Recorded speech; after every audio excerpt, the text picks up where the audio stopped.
I don't know. This feels very like authentic to what we were talking about. And I don't know, maybe this will give you a headache to start talking about it. But I think we need to talk about compartmentalization, because you were talking about video games and labels. And I feel like this really fits very well into where we were going with that. And I'd love to get your take on it finally after 17 billion episodes later. It's true, yeah. So for anyone who tuned in on I think the first episode, you're finally going to get some closure on this thing that we brought up and then decided not to talk about for 9 weeks. Your time. I like that we're playing with the space-time continuum. That makes me happy. Yeah, absolutely. This is a fun little meta layer of trying to address the audience, addressing the audience that is listening now, and trying to conceptualize their understanding of everything based on because they've been listening to this weekly, so we're talking about this 9 weeks in our future. Right, but by the time they listen to it, are we talking to them from the future? Technically, I mean, I guess it looks like we're talking to them from the past. We're talking to them from the past. We're talking to them from the past, so we're speaking to the audience's future. Is how that works. I like that. Yeah. So then when we go over, you had this great idea where we're going to go over some of them and then dub over with stuff like the How I Met Your Mother voiceover, and that will be us talking to ourselves from the future, which will be a real mind fuck for anyone listening, because it'll be I don't even know what the listening experience would be like. That would actually be a nightmare. I think what would have to happen is I would have to dampen the original audio, because otherwise it would just be two of each of us talking for past 2 hours. Future us. And neither of those us's exist in the same time frame that the person listening to it exists. Yeah, and that's awesome. Yeah, it would be. That's messing me up just thinking about it. But yeah, anyway, so yeah, look forward. We probably won't do it. Look forward to the Patreon tier, where you get access to us talking over us. We could just extend the pauses longer and then talk in the gaps. Yeah, if we insert. I think what it would be maybe more optimally would be maybe that's where we eventually bring in the video component, because at least then we have the thing playing, but then it's us talking to each other about it, and so you can actually see us talking about the stuff, that's how you can kind of abstract out the original audio versus the new audio. Yeah, I don't know. We'll talk. We'll figure it out. Oh, I can't read my writing. I'm so rude. I know I'm interrupting you again, but I had a thing written on. I know I said but, and then I just kept interrupting you. I'm a terrible friend. It's not going to stop though, because if I stop talking, I'll lose this train of thought. Yeah, you gotta do it. I had something written on my thing that said a word I couldn't read, and then dash makeup, and you talking reminded me of the thought process. And the word I can't read is famous. And so yeah, that reminds me, just as an aside, I have this is where I stand, because I will do this maybe again when we talk about our fashion stuff. We'll also talk about makeup just for funsies. But very quickly, I don't wear makeup. Makeup scares me a lot. I'm not good at it. I don't like it. That ship has sailed. I've always felt this way, and I always, how you said there's a manual or a checklist. As a woman, in a gendered society, I mistakenly thought that in that you just kind of osmosis makeup skills. Right. Yes, I thought that would happen. It has not, for anyone wondering. I've tried. I've given it effort. I've gone not good, not I haven't spent money on it, and I haven't put good effort into it, but I've tried. I'll go to makeup counters and they'll show me what to do, and I'm oh, that looks nice, and then there's no way I can replicate it. It's magic.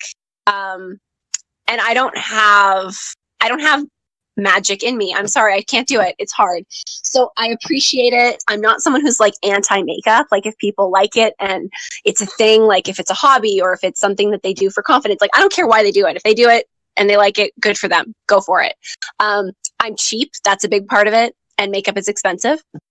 Makeup is so expensive. Like, As like I have a friend, like I've gone like shopping with her and she's gotten makeup and like holy shit. Sorry, that's just my and like, that's like small aside, but like good god. that. It's true, and I'm closer to your opinion on that than any makeup wearers that I know, and that's not just gender because men can wear makeup too, and I know men who do, and that's fine. I think part of the reason the ship sailed on the thing is because like I realized very quickly into adulthood that like I wasn't being like there wasn't like an update available for me to download where I get makeup skills and then that's part of my like arsenal. It didn't happen, and then I realized quickly after that that like if I were to acquire it, it would cost a lot of money to build up the fact that I didn't have good quality makeup ever. So yeah, like makeup in general is expensive. Good quality makeup, the stuff that people who know shit about makeup will tell you you need in order to not look like a clown, which I think they have a good point. I definitely can't afford that stuff. So the makeup I do have is cheap. And I'm not like the people like who do like tutorials online who are like, I'm going to show you how to buy the good stuff at the drugstore. Like I'm not even smart enough to follow those. So the makeup I have is crappy. And it usually, like, I'm not even kidding, like, it gives me rashes. Like, nothing about the experience is positive. Oh, yeah, that's probably what would happen if I were making too. I have very, very sensitive skin. I would die. Yeah, it's not fun. And so then I'm like, it doesn't match and nothing's even. And then, like, I finally get it happening. And then I, like, have rashes. And then it's just, why would I do it? So every time I wear makeup, like I'll go through phases where it's like it's 2 days. Like most people, if they go through phases, they're like it's a couple months. For me, it's like a day or two where I'm like, okay, I can do this. And then very quickly it's like, no, I don't want to do this. This makes me miserable. It makes me look like I'm dying also. So why exactly am I doing this? It's stressful. And if I don't do it, I have more time to like sleep in and or get ready in other ways. I think that's really the thing for me, and I'm saying this as someone who like I have not worn makeup. I don't know. Maybe I might sometime in the future. Who knows? But like I haven't spent a lot of time with it yet. Like the time component of it for me is way more the thing. Like I have incredible respect for people that do like a full face or whatever, and they like that. That's a chunk out of your day. Yeah, it's a chunk I'm not willing to give up because like I'm 25. I am not like I don't even know what that looks like. That's like when daylight savings happens and you have to like adjust your life for it. Like I can't. I'm too far in. Like no, the whole like you can't teach an old dog new tricks thing is like totally true when it comes to me and makeup. And where, Scott? Like I would need the universe to gift me the extra time it would take to do my makeup because I can't find it. It doesn't exist in my life. I haven't made it there. It's not gonna just appear. Don't have the time. Yeah. And then what people don't talk about is you need to allocate time to take that shit off. It's true, yeah. Otherwise, your skin will suffocate. Like, especially if you have sensitive skin. And then it's like, it's a whole production. It takes me longer to take it off than to put it on because I've got to like apologize to my face. I once watched a okay, so I've seen like a not insubstantial amount of makeup tutorial videos. That's mostly my roommate's fault. I hope she can hear me. I don't even know if she's home, but if she is, I hope she can hear me because like that's somehow become a part of my life. She actually doesn't wear makeup either. She's on your team. But like for whatever reason, our team watches a lot of tutorials. Yeah, but for whatever reason, like she's ended up watching. So here's the like I've been around when she's been doing it enough that like I've seen a bunch of makeup tutorial videos. So like I don't know what the actual like volume of makeup tutorial videos being played in this apartment is. Either way, like it's so much like both the application and the removal of is just represents like such a large chunk of time that like I don't understand why anyone does it. But again, like for those of you who do, that's super cool, and I have mad respect for that, because like holy shit, that's so much. Also, I once watched a makeup tutorial. Well, it wasn't really a tutorial. No one should do this. This is not her telling you how to do it. But she applied like 100 layers of like, or she did 100 applications of like foundation, eyeshadow, and mascara or something like that. And that was fascinating. I think it was like a YouTube makeup tutorial challenge that was going around or something, where people were just like, I know we post on YouTube, but I have to just say that like YouTube scares me. Like I know that this is like where we put these and YouTube, but also like what? Like that? Like, no, it's a crazy place. But anyways, I saw this video, and like I'm not really bringing this up for a real reason other than I thought it was hilarious. But like 100 applications of makeup is too much, I guess, is the conclusion that we reached as a society. I'm glad we needed a video to learn that. The best part was like she did like obviously she had to time lapse it, otherwise it would have been like 9 hours of video for real. But just like as she was going through it, I think at some point like her mom was trying to get in her room for some reason, and she had to like block the door physically because she didn't want anyone to see her doing this other than her like thousands of viewers or whatever. But anyways, it was a really good video. I'll probably link it in the description. You should check it out. Oh, that's perfect. But don't do it. But absolutely do not do it.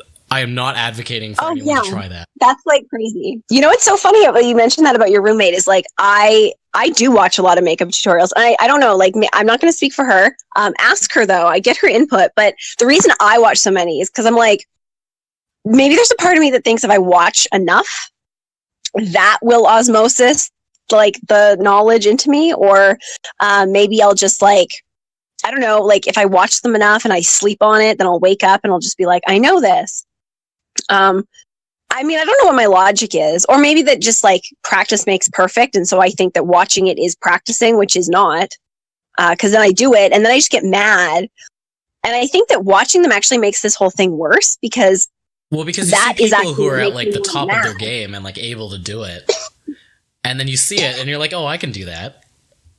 Exactly. And even if it's the ones that are really nice and who are like patient and they're trying to show you like you're an idiot like I am, and even then I feel terrible about myself because I'm like, this was made for me and I can't do it. Like I cannot make the brush move like you did.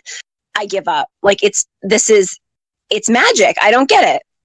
So maybe, I don't know, maybe one of our friends will like listen to this and be like, I didn't realize that you had an interest in knowing how to do that. And I didn't know that's why your face looks like it does. So if you want me to teach you, I can. Look forward to our upcoming YouTube video series where Chelsea learns how to do full face. But again, like I'm going to need the gift of time and I don't see anyone having the power to give me that. So like, well, but here's the thing. If you do it like once a week as part of this video series, and then you'll get to see and like look back on like where you started and then where you were at the end of this thing. But we won't do it as a video. We'll just do it and you can just explain the way my face looks. Descriptive listening for people. Well, I mean, that's still like hours that I'm going to need to take that shit off after, and like that's money, true. It's going to like, okay, I'll make a deal. Here's the deal that I'll make. And this is so funny because you're going to learn why this is funny with where I was going with this. But if we start making money off this podcast, I will spend the money, like not all the money, but like. I'll be like, listen, okay, to anyone who's listening, like I wanted to buy like mics and like studio equipment and stuff, and then like Chelsea went and spent it all on makeup. It was really fucked up. Oh, that's so funny. Yeah, no, for the record, Scott already said that he is like, if we make money off of it ever, which if you're wondering why the audio quality on this podcast remains unchanged, even though money is coming in, it's because it's all going to Chelsea's developing makeup habit. She's addicted. Someone needs to stop her. That's never going to happen. No, I mean, I'm afraid to even talk about this now because we're jinxing it. Like, why would we talk about the potential of making money? Like, there's people out there, I don't know who have the power. Like, these are the people that like find YouTube stars and they're like, we're going to pay you. And like, those people exist, I'm sure of it, I think, or they're robots, I don't know. But if they've made it to this episode, which God knows which one it even is, and they're listening to this right now, they're laughing their asses off. Like, they're just like, why the fuck would these people look at these idiots who think they're going to be able to monetize this shit. Yeah, exactly. So anyway, on the chance that happens, Scott has earmarked the first bit of money for better equipment, which is good because that's how this works. But yes, that's my promise. If we do make money off of this ever, I'll take it as a sign, and I will then have the resources to get better quality makeup, and I will teach myself. I'll probably not teach myself. I'll get somebody to teach me what the fuck to do.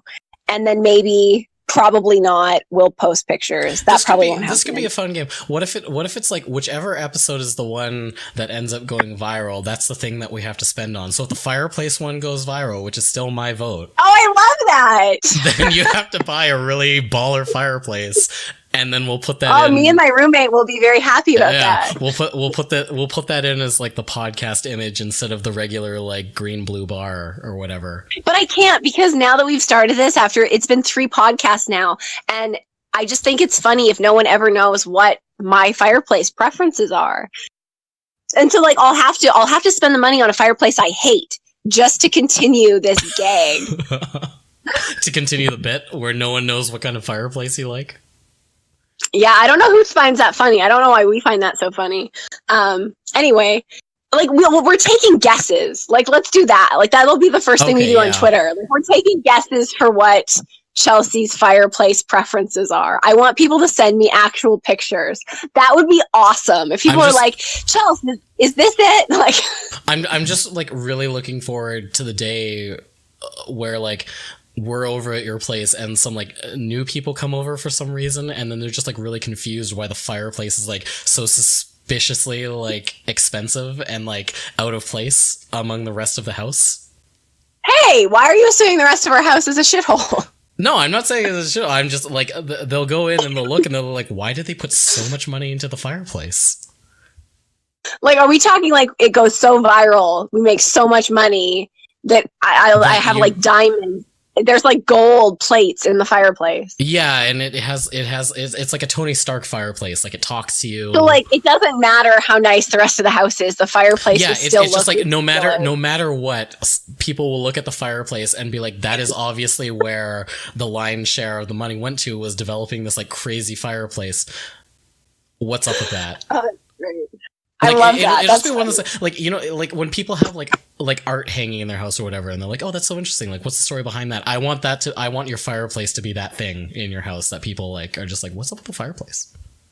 Speaking of art, I'm actually super proud of my art. That's a thing that I don't talk about. I should talk about it more. I talk about it to myself, but I like I've been collecting stuff to move out for a while now. And the thing I think I'm most proud of is that when I move into the house, like, yes, I have quite a bit of furniture. It's actually embarrassing. My roommate, I don't think loves it. Like, I think she's afraid at this point for me to be like, hey, I bought more furniture. I couldn't resist. Like, actually, what's funny is we did our first, I hope it's okay for me to say this, our first joint purchase we made this weekend, which was really kind of adorable and exciting.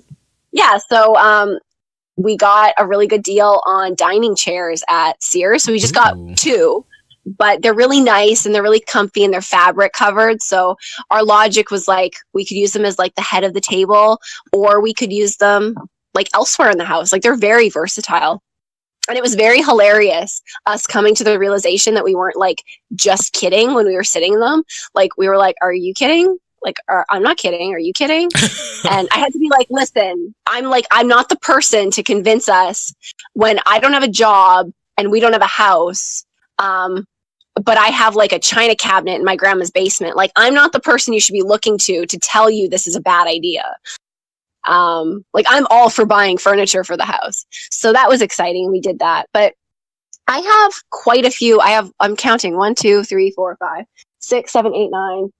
I have not 10, 11, and then I've got, I think, a few behind my chair that I don't have wall space for in my room in this house. So I have quite a few pieces of art that I have collected and curated over the years.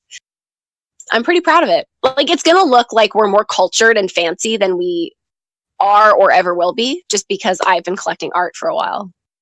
And like it actually won't be that bad either, because again, everyone's eyes are going to be drawn towards the fireplace. Okay, that was really upsetting because you cut out right after you said because, and I'm sitting here like, why? Why? Because they'll all be looking at the fireplace and be wondering what the story is behind the fireplace. So I'll be like, hey, look at my art, and like no one will care. Yeah, and they're like, yeah, that's cool, but like what? Like, why is the fireplace talking to me? Oh my god. It's a thing. I've been collecting, like, the art deserves attention. No, I do know this about you. So we might have to like not spend so much on the fireplace. Like we'll spend and that's why, because if that happens, and it'll probably happen at a dinner party you're at, that somebody is like ignoring my art and just focusing on the fireplace, I'll be like, damn it, Scott, why did we have to be so successful? I want my art to get attention. And also, why did we have to lean into this bit when like literally no one could possibly know if we actually followed through on it or not? Well, if I have to get a talking fireplace, like obviously I have to take a picture of that shit. Yeah, I mean, yeah, that like, would if it's actually be pretty ridiculous. Sweet. And like that's the thing. Like maybe this is a hint. Maybe I'm giving too much away. But like, if it's to that degree where it's like talking to me, like that's probably not my fireplace preference. So that's one thing that we can cross off the list of Chelsea's fireplace preferences. Well, what would it say? Like, seriously, be real. What would a talking fireplace actually say? Like, talking fridges have. I assume it would be like it would be like an Amazon smart fireplace or some shit. I don't know, like Google Home on your fireplace. Yeah, like the only thing you can get it to do is to like turn on its own, and then it's like, what do you actually want it? Like, do you want it to sing you like Christmas songs, or I don't know. Okay, so here's the thing, and like I'm not a big fan of like Google Home or like Alexa or or like the Amazon Echo or whatever their branding is. Just like I don't know, I'd feel a little bit like it's wiretapping yourself. But like tinfoil hat stuff aside, I did find out one feature that like maybe made me come around on it a little, because even though like this is by far like one of the creepiest things about it. So I don't know if you can do it on the Google stuff, but on the Amazon stuff, you can actually go in through the app and like find your voice search history. And so when you go in, like, so when you say like, Alexa, like, what's the weather going to be like tomorrow? You can actually go in and like, not only can you see when that search happened, but you can actually play back the audio of you saying saying the thing. And so even though that's like by far, but like, why?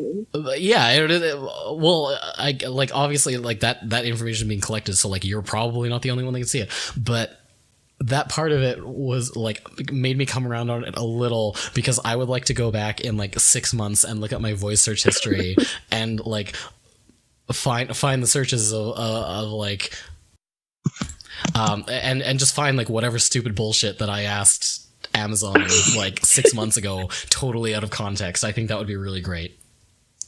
Okay, so it's like a context thing, because I was just wondering like what purpose would you, or what would you derive from that? So that makes sense. You just want to like, just for shits and giggles. Yeah, I just find the notion of that really funny. But so there's a segment that we could add. I don't know, like if it has to like that, but anyways, continue. Oh no, that was pretty much it. That I was just, when we were talking about talking fireplaces, I was just kind of thinking about the smart home stuff. So I was thinking of a segment that we could do. There's like a YouTube or possibly Amazon Prime or possibly both show that's produced by, I don't know, a third party. I don't know. I'm just saying things at this point, of like actors and celebrities who like show the last picture that they took, or show the last thing in their search history, or show the last text that they sent or that was sent to them.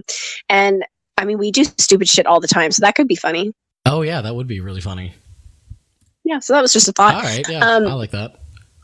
How did we get onto fireplaces and art? We were talking the viral about, post. Okay. Yeah. So this really comes back to the makeup discussion. And so that's my promise. If we ever can monetize this, I will use that as a sign, and that is when I will start wearing makeup. Because beyond that, the next podcast convention or whatever we speak at, Chelsea will be there in full face. Oh God, this is so funny. When I actually circle back and this whole makeup conversation wraps up with where I started it, you're gonna laugh. Okay. I'm serious. It's actually like, I'm excited for you to experience this because it's going to be very perfect. It's going to just fit really well, and you're going to be very happy. It's going to be fulfilling. All right. But with the whole makeup thing, like, there's a part of me that always thought, like, okay, so it didn't happen when I turned like 18. Well, darn. But I think I'm still dumb enough to think that, like, it's going to happen when I quote unquote need makeup, like, as I get older, because that's something that people do. And they've said that to me. Like, I've never worn makeup consistently ever. And you know what's insulting? I'm going to tell you, as a woman in a gendered society, and also just as a human, when you don't wear makeup and that's just your regular state of being, and then you do, there's really no way that people can react that's good. Yeah, like, you know what? Like, there's none. Yeah, now that I'm thinking through all of the ways that I could react. Mm-hmm. Yeah, you're right. And like, pretty much, like, even when people are being the absolute nicest, or they think they are, like, they all make you feel like shit. And then you're like, and so I haven't done the whole makeup thing in a while, but when I said, like, it lasts like 2 days, mm-hmm. There's a reason it doesn't last 1 day. And there's also a reason why it doesn't last 3 days. Because, like, after the first day, yes, it's usually like the comments are such that, like, everyone is so amazed by my radiant beauty, and it's like excessive. Like, it's like people that don't speak to you, people you don't know, are like amazed. And so then you're just like, I'm not sure how I come back tomorrow looking like normal. Like, because then you're just like, well, then they're gonna notice it's different again and comment probably. So you do it the second time. You do it a second time. And then, like, the second time, that's an interesting psychological hell, because you think it's going to be the same reaction, and it's not at all. And so then you're just like, so this is already old news. Like, the world we live in sucks. Like, because it's so, like, about appearance and everything anyway, like, that's shitty. And I don't support that in general. And even how funny this story is, like, yeah, like, this, I admit it, this story is funny, but, like, the reason it's funny is also shitty, right? Like, and even me, like, I've never worn makeup, but I still get wrapped up in it. I get wrapped up in the attention, and I get wrapped up in, like, the opinions, good or bad. And it's like that, by the second day, it reminds me why I don't wear makeup. And it usually is not about the time it takes, and it usually is not about any of the other stuff. It's about the fact that I've made a choice a long time ago not to wear it. And now when I do, it feels like a social statement. And I'm like, no, like, I don't want that kind of responsibility. Like, I just want to sleep in. And it pisses me off. I usually end up just getting really frustrated with the world, like, good or bad, positive comments or negative comments, and then how all of them make me feel. I'm just like, this isn't worth it. This is stupid. And that's the 3-day makeup cycle. It is. That's the Chelsea's 3-day makeup cycle. There you go. Let's patent that shit. That has a lot of crap wrapped up in it. But yeah, that's where that's at. And then it also makes me very, it makes me compassionate to women that do wear makeup, and people that wear makeup. Because I would imagine that their experience is actually very similar to mine, but the reverse. If they started wearing makeup at a young age, and so they probably have the same experiences with not wearing it that I have with wearing it. Yeah, very, very likely. I don't know that I've ever actually seen this, like, happen in real life, but there is always like there's that scene in like romantic comedy movies or even just regular comedy movies, where like if someone stops wearing makeup to work or something, and then like everyone's like, oh, what's wrong, like what's going on, or like something really crazy. So there's probably on the opposite side of that, there's a lot of people that are now like kind of locked in or feeling locked into wearing makeup. Yeah, whatever their like normal is. Mm-hmm. Yeah, and like I will say, just like for anyone who's wondering or who doesn't have an imagination, one of the most insulting things you can say to someone who, I was going to say who's a feminist, but actually just like a woman who has ears, because this is just, it fucking pisses me off, is when I'm not a person who wears makeup, and then I do, especially if you're someone who's like not my friend and you don't talk to me, the most offensive thing is, oh my gosh, do you have a date? Oh, yeah, ow. I'm like, no, but I want to throat punch you. Like, are you kidding me? Yeah, that's I don't even like. Yeah, there's like a lot of layers to that one. That even made me feel like a little bit in the pit of my stomach. I was like, oof. Especially because like it's pretty much never a man who's going to say that to you. I mean, totally, if it is, that's frustrating on another level. But the fact that it's other women that say it is like really not fun. Yeah, I can only imagine. I can think of one situation where I didn't have a lot of patience that day, and I actually said, why is that why you wear makeup every day? Like I was so mad, and like I didn't mean it. I wasn't like slut shaming at all. Like I know that me probably saying it now sounded that way, but I was just like, I probably said it snarkier than I meant it, but I was like, why? Like, do you like, is that your context for this? Like, is that what you do all the time? Like, seriously? Because if it is, like, stop and sleep in. Yeah, totally. How did they take that? Just for my own curiosity. Like they didn't say anything. It was sort of just like because I mean I didn't say it very snarky, so I don't know if they took it snarky. I was just, and I didn't mean it. I was just like in a snarky way. I just meant like do you like kind of, you know, like why would you say that to me kind of thing. Sure. And I think they kind of like, you know, like awkward laughed and then like walked away. Oh, okay. Yeah. But, like, I mean, the awkward laugh was the response. Okay. Yeah. I mean, yeah, I guess at the same time, like, what do you say to that? Yeah. Like, what do you want them to say to that? Totally. Yeah. Oh, interesting. Yeah. So are you ready for me to wrap this up? I am. Are you excited to know how I've been anxiously awaiting. Like, for anyone who got excited that this is over, that's not what I mean. I just mean this little conversation. Scott knew that though. 1,000%. So yeah, you knew what I was saying. Totally. So the reason that I wrote it in my book as famous makeup is because you were talking about like if we were gonna go to like, you know, places, or if we were gonna do videos, if we were gonna do video versions of this. And I've decided that I've made a rule for myself that because I hate wearing makeup and because I suck at it, and because as a result of sucking at it, I don't feel very great about it when I apply it myself. So it's like I won't wear it, and I actually feel better than if I do. But then I'm not very like makeup from like an acting perspective or like a camera perspective, it makes your face look better. Right. Mm-hmm.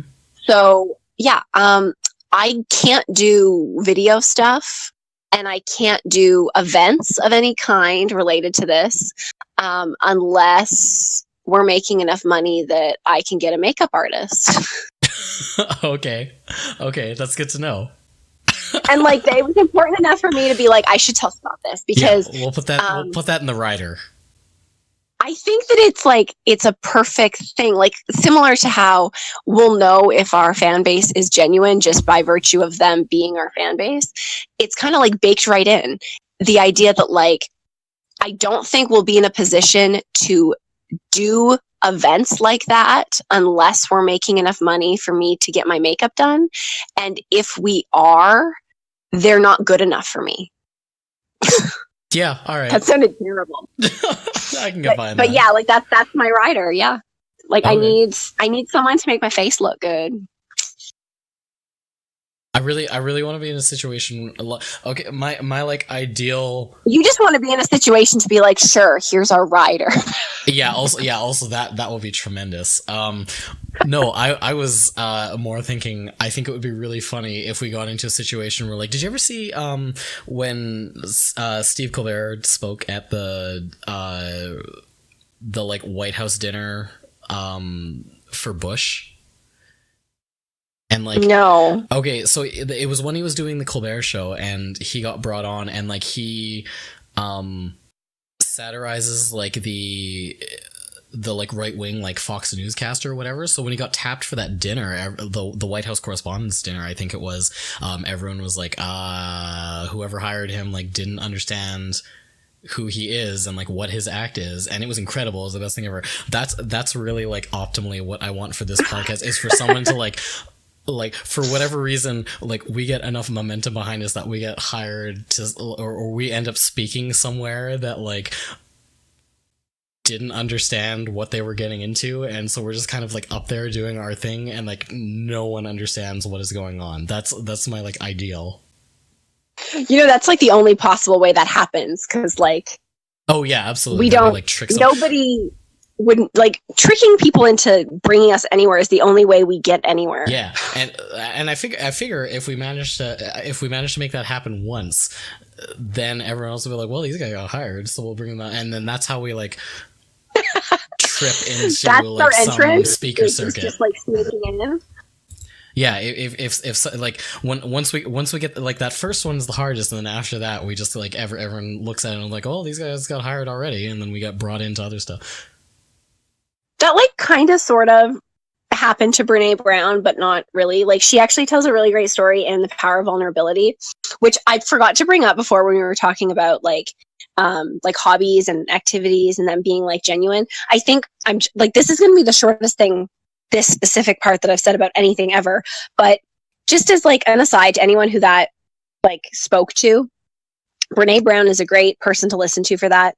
And when I'm feeling really frustrated about stuff like that and people not like aligning with me or being able to find my group of people, what really helps me is something that Brene Brown talks about in terms of like just showing up and being seen, and like essentially just like being yourself. And if it doesn't land, like that's okay, because you know that you did the showing up, you were yourself, you were seen, and that's the most you can do. And so like I think that's just a really awesome thing to remember, and I remind myself of that when I'm going into situations that I'm not totally comfortable with, that it's like not everyone's going to like you, you're not going to fit with every group, but at least you can come away from every interaction knowing that if you were yourself and it didn't work out with that group of people and you weren't connecting, that's okay. But if you just keep doing it, eventually you'll find more groups and more people where it does fit. But that just reminded me, because Brene Brown does this talk about how she was invited somewhere. And I mean, she's like a professional and she's very smart, and she is not like us in any way. Not that we're not smart, but like she's on a different level. But it was a really funny story, because she was like, do you guys not know what I do? Because like she did the TED talk about vulnerability, and they were like, we love you, you're so great. And like, I'm paraphrasing, but listen to Power of Vulnerability for the real story. But they were like, yeah, you're so great, like we want you to come, but just don't talk about vulnerability. That makes people uncomfortable. Don't do that. And like, she's like, what? I don't get it. And I think there was another example that she gave where it was like, they didn't know what she was going to talk about. And so she was like, this is what I was going to talk about. And they're like, you can't talk about that. And so she kind of had that moment of like, did you watch the TED talk? Because this is all I talk about. That's this is my thing. And like, good for her, because she's made like a really good career and she's impacted a lot of people in great ways. So like, I'm super glad she stuck to her thing, but that must have been a really hard experience. Like that, like, and like funny, probably looking back on it, but like, in the moment, she probably felt like she was the one that was in the wrong, when really it's like, come on, guys, it's on the internet. Like, do some research. So 5 minutes and you would have known. Yeah. So yeah, maybe that'll happen to us, and then we'll have something in common with Brene Brown. Yeah. And when we hang out with her and go to lunch. Oh God, I don't. Hanging out with her would just be like me crying. She just makes me feel a lot of things. She's an awesome human being.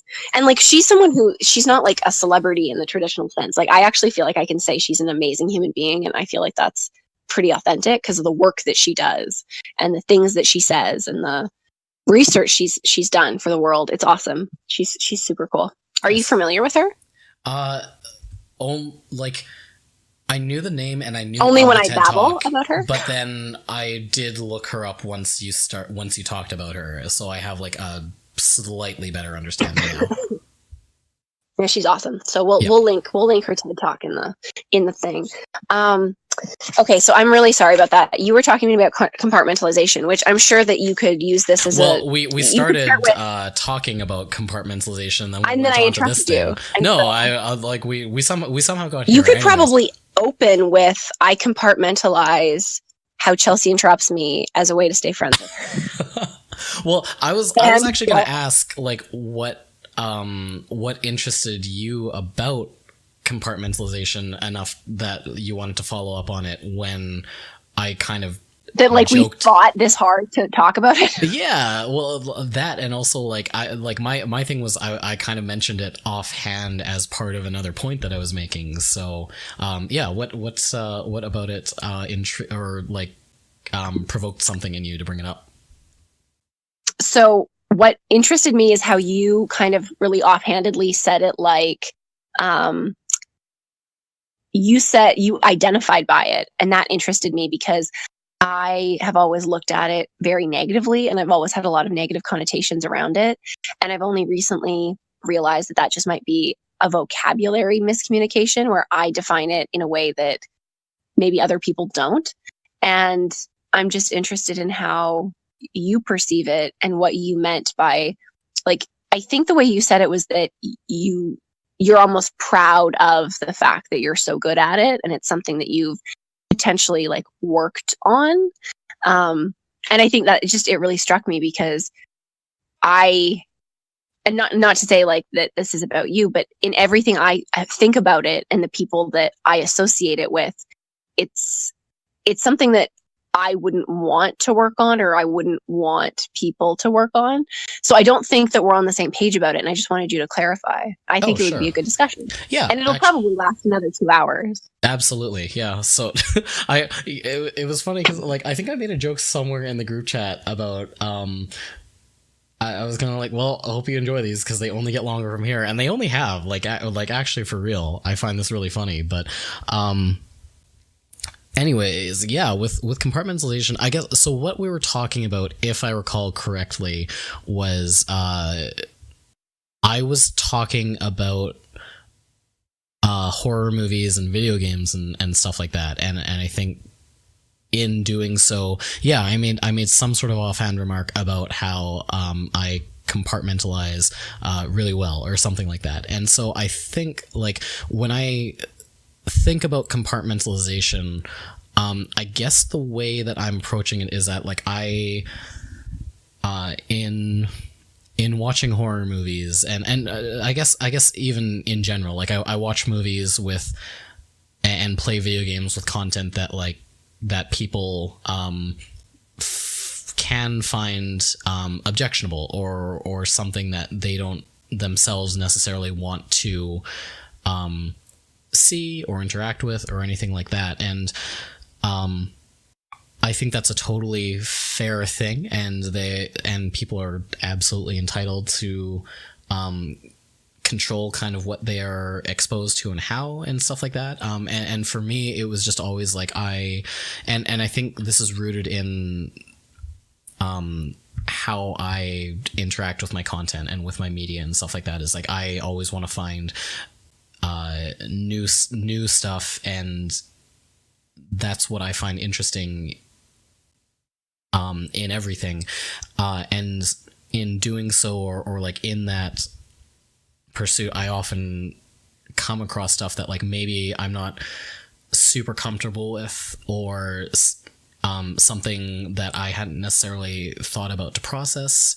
And so the reason that I kind of look at it as a positive is because even though it might be objectionable in some way, like being able to look at it as it is, see what it is, see what someone was trying to say. I think it relates a lot to like what we were talking about before with like being able to look at, empathize with, understand like different, possibly dissenting, possibly oppositional points of view. I think that's a part of it, is being able to take yourself out of it enough to kind of look at something on its own merits and analyze it, and then bring yourself back into it so that you can then kind of process your reaction to it and why it affected you in a certain way, and like what provoked that response. Like I guess that's kind of how I think of like what I like my process in when I say I tend to compartmentalize things. Okay, that's kind of what I thought, and definitely not how I define the word. I mean, there was nothing in how you said it before that made me think that we defined it the same way. Sure. I kind of thought you were going there, but I'm glad that you explained it that way. And this is actually the perfect podcast to talk about it in, because previously, like what we were talking about earlier really fits in with that whole concept, with how you define it, at least. Right. So how do you define compartmentalization then, before we I guess kind of get into the thing? Just because I'm sure yours is more like there's probably like an actual concept around this that I am not aware of or haven't looked into. I mean, maybe there might be, but I don't think like a lot of the things that I like overanalyze and think about and stuff, like I don't go out of my way to make sure that they're like sociological or psychological, or that they fit in with actual existing theories. And that's something I actually think about a lot, that if somebody who is really tuned in to psychological theory were to listen to this, that they would probably they'd have a lot to say about like us, I'm sure. That's like a whole other thing. But like, it would be interesting to hear all of the concepts and actual words that exist for all of the things that we roll around in our heads, because I'm sure that there's names for them, and there's no way we could like explain everything in a way into like Google and then have it tell us all of these things, because we really touch on a lot of different issues, I think. Totally. So I don't know, and I wouldn't like pretend to be an expert on this, or to think that I'm talking about compartmentalization in a psychological sense or a clinical sense, because I don't know how that plays out. But I think it's just like a word association, and association with people that I've encountered in my life who I would talk about compartmentalization with, or that I guess they would embody it without maybe using the word, and I just sort of associated that word with that behavior. But for me, it's always represented more about having like a locked box in your brain for stuff you don't want to deal with. Okay. Or like not necessarily locked, but like literally, very, very literally having compartments. So that you can separate it out of yourself. Like you separate it out, and then as like a natural result of that, in the people that I've encountered in the situations, and even me, like when I was younger, I think I probably did this because I was exposed to these kinds of people. I probably embodied it myself, where it's very hard to kind of break your brain up into compartments in that way, and not also have a couple of them that you lock away and you never touch. Right. Okay. Yeah, I understand why under that definition it would be super confusing the way that I used it and said it. Well, and that's why, like, I knew that we weren't. Yeah, there had to be thing. more of a part of it. Yeah, I always thought of it as like eventually there would be some sort of like reintegration process or something that would kind of not like that, not that you assimilated it, but like you, like it was part of how you process some of that stuff. Yeah. And I have that actually written. I talked to my mom about it briefly because I knew we were going to talk about this and I wanted another perspective. And what's interesting is that I think she lands much closer to where you're at than me. And it made me kind of think like, I sort of assumed that the way that I defined it was maybe not average, but was maybe a little bit more logical than it might be, that more people would come to it there, or it's just that it's a fluke and the person that I asked just didn't agree either, which is fine. It also made me realize like the power of words, which has really come up, I think, as a theme in a lot of these.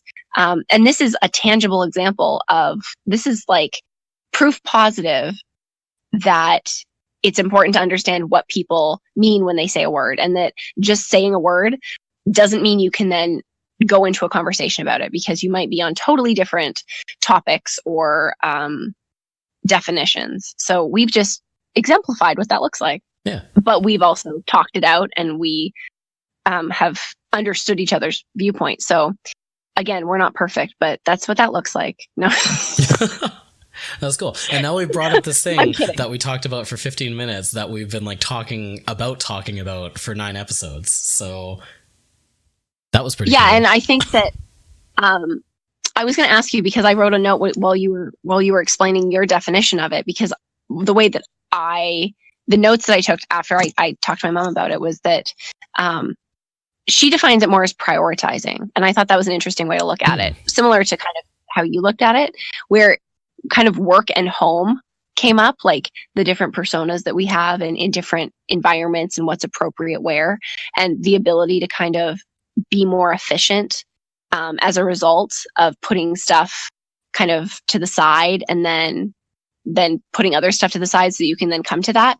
And as she explained it, I thought that to me is prioritizing. It's just in, like, say, a work setting, you prioritize work, and in a home setting, you prioritize that stuff. And different to the way I define compartmentalization, I look at the concept of like prioritizing in that way. It means that at some point, everything gets a turn. Whereas the way that I see compartmentalization, or the way that I've seen it embodied, it usually looks like you might never come back to it. That's where it goes so that it doesn't get a turn. Yeah, exactly. And I totally see, like, you even said that you compartmentalize as a way to come back to it. So it's actually the exact opposite. Yeah. I guess, yeah, it would be marking it, because I know that I know that I want to, and like, I don't even know that I do it to get it like out of the way in the moment, or even if it's just like making a note that like that's something that I want to come back to later, kind of more individually. It's an efficiency thing, I think. It's that maybe, I think the way you look at it is very introspective, because, and correct me if I'm wrong, it's less about like putting it off to the side, and it's more about saying, it's more about flagging it. You're actually making it more important, and you're saying like, I value whatever that is, or that it's making me feel something viscerally or whatever. But in the efficiency sense, putting it off or flagging it or bookmarking it means that you can keep doing what you're doing now, and then give it the attention that it deserves when you have the ability to do that. Yeah. So I guess it's not really like, now that we're like really unpacking this, I guess it's not even really compartmentalization. I think that like, for whatever, like, I don't, and maybe this is natural, or maybe like it's been raised over time, but I think my threshold for stuff is just really high. And I can kind of take the time to come back to like some of the stuff that pushes more up against that, or pushes closer up to that threshold, and kind of look at it. Because if I'm really thinking about it, like, I've never, other than that one time with the ring, but that was really more something I did to myself. Like, there's never really something that's made me have to like turn off the TV or has made me like walk away from a game or whatever. So yeah, maybe it's just, maybe I was like, I had applied compartmentalization because I had heard other people kind of talk about it in that way, and it was kind of the closest thing to, and then never really circle back around to find the actual language I wanted for it. That's really interesting, because as this is so fitting into our conversation about privilege and about how we were talking about definitions, and that if people understood what they were kind of talking about, it would make the conversation better. In what you've done in defining how you see compartmentalization, it's opened up all this other stuff where that's a conversation that has like nothing to do with compartmentalization. It's kind of like how I define what you're talking about brings up all other interesting things. Like when you said the threshold, I think that is maybe like the reason it almost overlaps, because I think maybe that threshold is why some people compartmentalize by my definition and why other people compartmentalize by your definition or by what you were calling it. Totally. Yeah. That like, I think you and I are similar in that way, that we have that threshold where the things that make us feel something is not a sign to ignore it. It's actually a sign to unpack it. Yeah, I think that's right. Yeah, it's that is super interesting. Language is weird, and I love language. Is super cool and super confusing. It's super crazy. It's like the most like powerful, imprecise tool that we've ever invented as a species. But yet we put so much like power on it. Like I think that it's taken for granted as like language is actually supposed to make things more clear, and we don't recognize that it can actually do the opposite. Totally.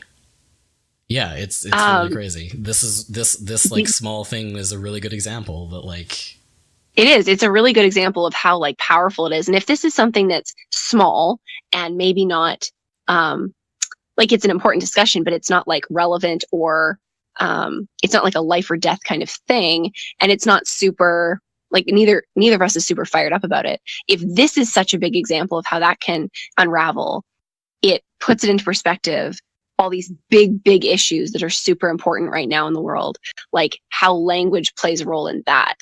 Yeah, it was so easy for us to like have a slight misunderstanding over like a word. Yeah, like how, yeah, like when you transpose that across all of the stuff happening now. Yeah, it's crazy how easy that was for that to happen. Yeah, it's actually kind of scary, like, to be honest. Totally. Because like we totally think that language is like, I mean, like we're doing a podcast, for crying out loud. Like this is just language. Like this is just us using language to communicate. And also like a little bit of mind melding. Yeah, a tiny bit of the Vulcan mind meld. I kind of like, I wrote other words while you were talking about it, when you were saying like taking, kind of like pulling it out or putting it to the side kind of thing. Okay. To provide context for that, the way that I would describe the things you were saying in like my own world is like, that's open-mindedness to me. Like the ability to remove yourself from something. Right. That's self-awareness, self-actualization. Like prioritizing came up again. Like it's so weird that like in order to fix the language miscommunication, we have to add more words to complicate it further, sure. Which then those can be misinterpreted. But it's interesting that like the opposite side of the threshold thing is actually that, and like I'm trying to be compassionate to that, and that's something that I'm still learning about the people that I've known about who compartmentalize, but that's what sets me apart and why it makes me not relate to them, and it makes it much harder for me to connect with people who operate like that, because where I feel something and I see it as like that is something in me telling me this is important, or that I need to work it out or think on it or something. They have those exact same experiences, and for them it's a sign that they have to just ignore it or push it off. And I think that there's situations where that's prudent to do. And there's things like psychologically speaking that if you just do not have the capacity to handle something or to dig into it, maybe that has a very healthy place. But I think there's a fine line. And my opinion is that even if right now you can't deal with it and compartmentalization, oh my God, it's so late. Compartmentalizing it is valuable in that situation. I don't think it ever means that you should never, ever go back to it. Maybe it means you need to go back to it, like in a safer climate in your life. Maybe it means you need to go back to it with a safer person or even a professional. But I think, and I say this with as much sensitivity as possible, I think that if, like, it is your responsibility, like, even if it's hard and even if it's not something that you're necessarily responsible for, which is why it is difficult to address, the fact that you have this thing in a box that you don't want to deal with, and that's how you deal with those signals and those triggers that you're like, I have to put that over here for now. There's still that self-awareness of going, I have something over there. And that's the difference of, being self-aware of that and not. And then going, okay, eventually I have to deal with that. And also realizing, and this is like a hard thing, I think, to learn or to accept about ourselves or other people, is that it might not be anybody's fault that we have that box kind of over there or even with a lock on it. And it might not be their fault that they can't open it right now. But that's where boundaries are important. And like, if it's me that has that box, I can't make it somebody else's problem that I have all this stuff. And I don't have to let anybody else make it my problem that they have all that stuff. I don't know if that kind of makes sense. It's kind of coming from this perspective I have in general about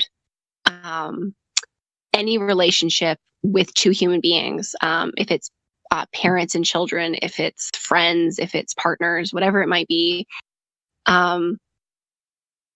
The best thing that we can do for the people in our lives is look inside and like be our best selves and work on the stuff we need to work on. And I think that it gets confusing because we're taught lessons that are wrong, that tell us that we need to fix other people or we need to tell them how they need to be. And yeah, I don't know. I know that just got really like deep, but maybe it's not so bad to think if somebody is someone that you want to change, that's not your thing and you shouldn't do that. But it also doesn't mean that they have to be in your life if you can't deal with that. Does that make sense? Yeah, for sure. I think like at the heart of it, yeah, if you have something that you have to put in a box, that doesn't make it go away, the box is still there. Like it still has to be dealt with one way or the other. Yeah, like, and like it or not, like it's not going to be necessarily fun, but like that's just life, like that. And we all do it. And I think that if, like, I'm a very feeling person, and like, if for you and I to be able to talk about this, like, we have that in common. Just because we don't have that box that we lock away doesn't mean that we haven't had to do that work. And so I think it's like, it's almost like a privilege thing of this assumption that it's like, well, you don't have as much stuff as me, or you haven't, like, you don't get it. And it's like, that's something I've had to really just like accept about myself and be like, actually, I don't need to be so compassionate to other people that I'm not being compassionate to myself. And it's okay to admit that like nobody who's not dealing with their shit gets to put me down, because I have shit too. I just might filter it different and I might just deal with it different. And it's possible I might deal with it better or more healthy.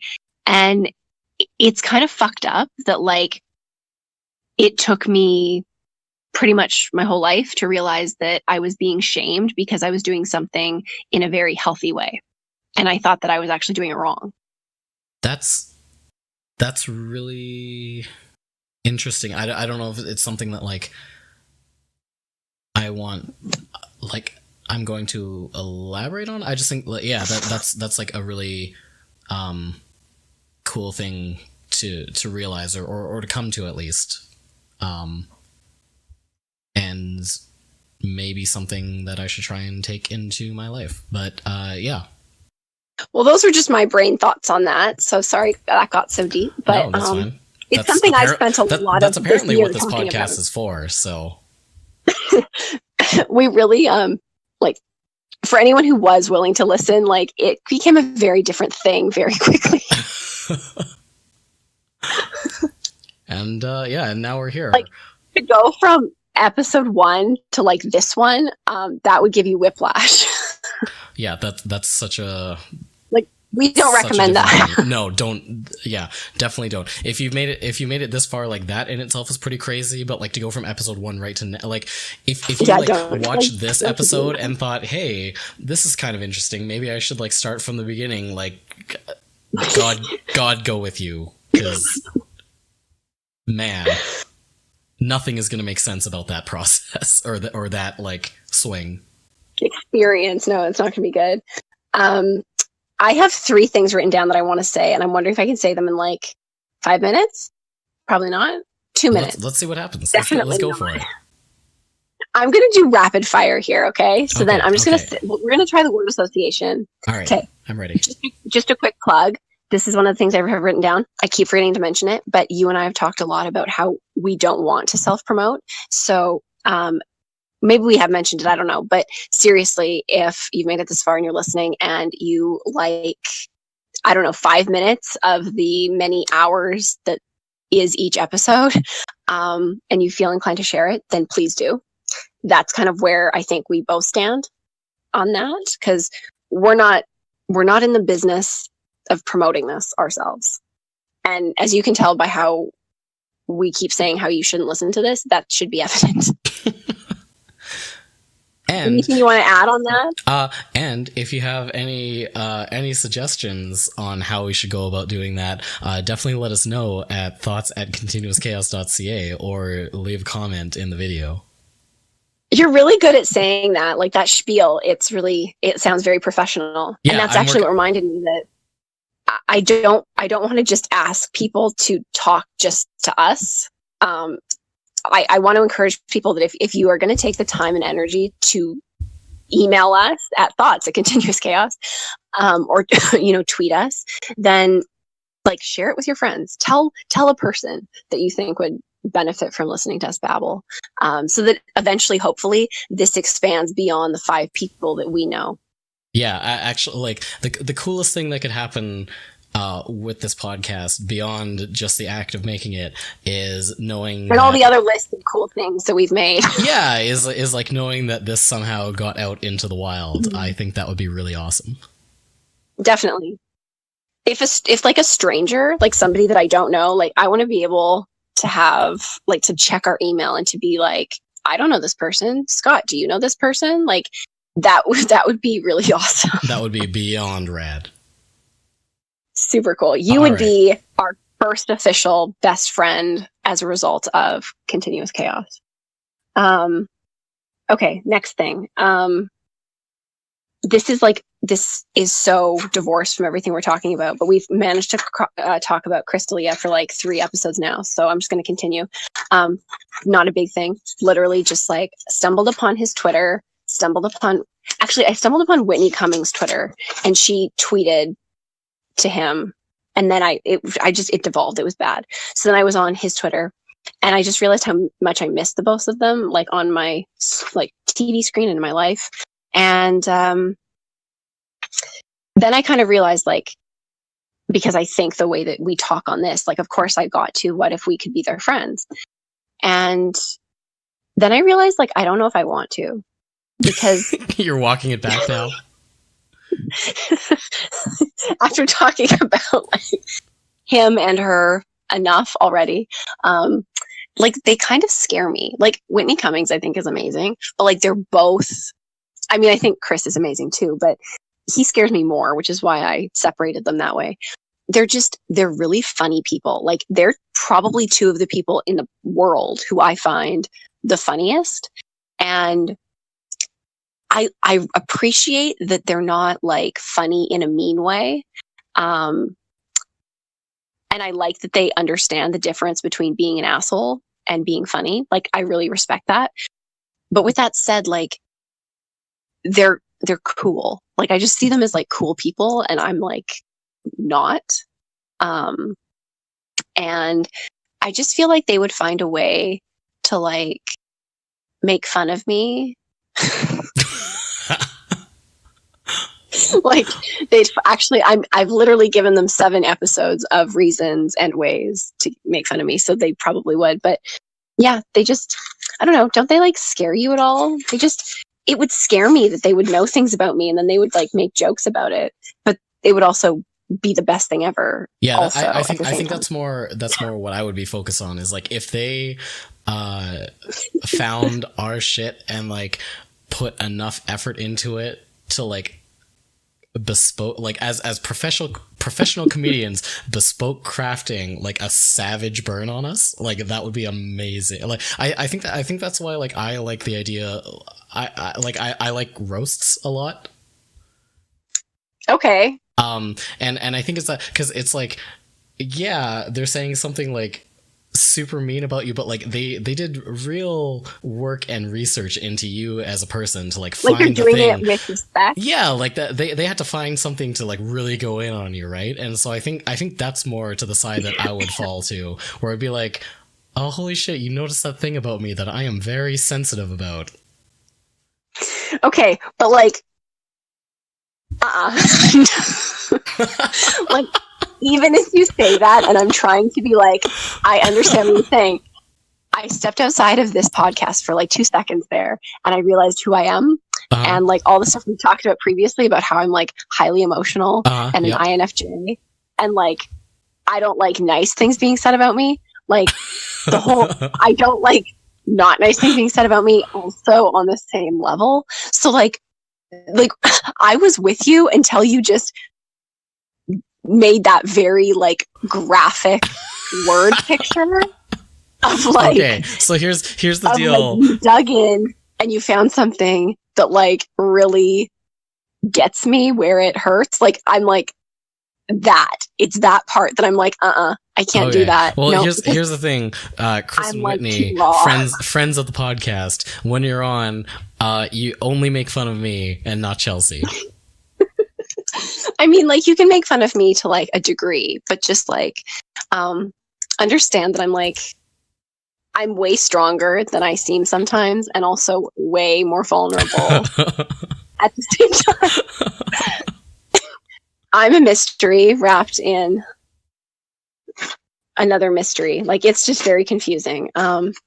Yeah, so I actually have that written. Exactly the words I have written is, I'm afraid that he knows I exist. that you get to the point, like, that you got to the point where you're actually on his radar. Like, we've riffed on this for like 2 full episodes about how I want to be his friend and how pretty he should much talk 3 to us. now. And only now am I admitting that as much as all that stuff is true, I also don't want him to know I exist, because if he does, it means he knows I exist. I think the most amazing and I know I just said the same thing twice. The most amazing thing that could possibly happen is for Crystalia to do a Crystalia impression of you. I think that would be... Oh my God! I think I just shriveled up. Like, I don't even know, like, that would make me... That would actually be like an experience for me, because it would be... I would hate it as much as I would love it at the same time. And not in a way where like they cancel out as opposing forces, just like you're at a 10 on both sides of the emotional scale. Oh yeah. Like, like Kristen Bell's thing where she's like, oh, the sloth thing? Like where she's crying like just like totally overwhelmed. Yeah. Everybody who's listening, if you want to know anything about me as a person, like that entire interview is like, I cried when I watched it the first time.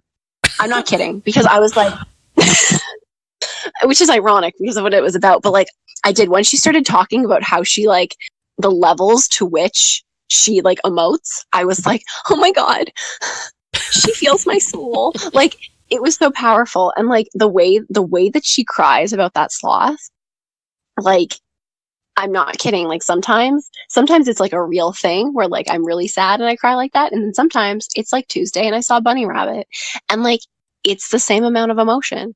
And I don't know what to do with it. Like I feel that so hard. So I would be that, first of all, if he did an impression of me, it would be that. Yeah. All right. Well, Chris, now you know what you have to do. Get to work. Oh, that makes me uncomfortable. I'm actually a little bit petrified that there's a world in which that could happen. And like, I understand that in your mind, you love that because the fact that I'm like a little bit not excited about it makes it more likely to happen.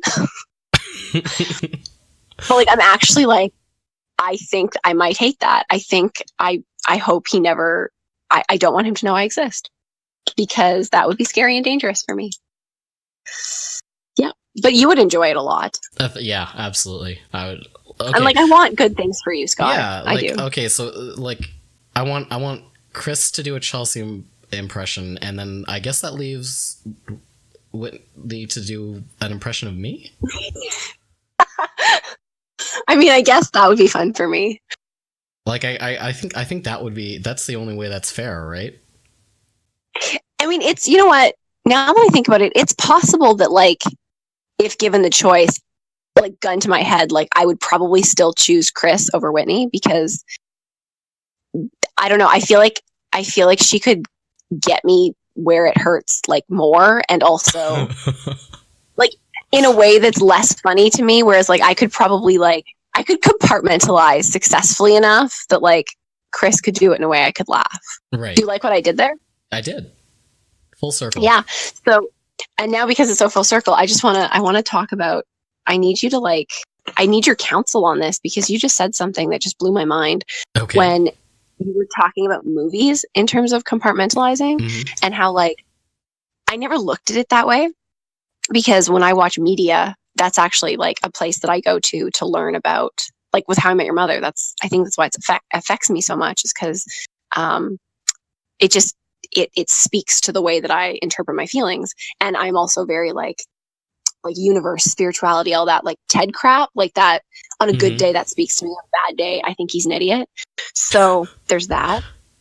But I actually watched a movie last night that at no point was I like, I almost walked away. And so that's why when you said I've never walked away from a movie, I almost did last night. And I didn't think of it as like, this is something I need to work through. It was so surface level.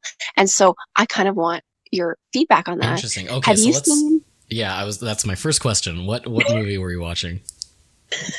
Kingsman 2. Oh, okay. Yeah, I have seen Kingsman 2. So I believe out of the gate here, I like the first one. Okay. I didn't hate the second one. As a collective, I don't think I like either of them as much as I'm supposed to. Yeah, okay. I mean, how much do you think you're supposed to like, I guess, the franchise? I get the impression that I'm supposed to like them quite a bit. I get the impression that I'm supposed to like from other humans, I get the impression of that, but also from like the way that the movies kind of give me the impression that they think they're the shit. Like, if that makes sense. Like, I don't know. I have an impression that I'm supposed to like them, or that I'm supposed to think they're like really, really cool. Like, I get the impression I'm supposed to be really impressed by how they like push the envelope, or how they have really cool tools and really cool gadgets, and how it's kind of a little different than other movies you might see. And while all of that is like true, I just don't think I'm as impressed or as enthralled as they want me to be. Okay, so I think that is all fair, and I say that as someone who does like the first Kingsman quite a bit.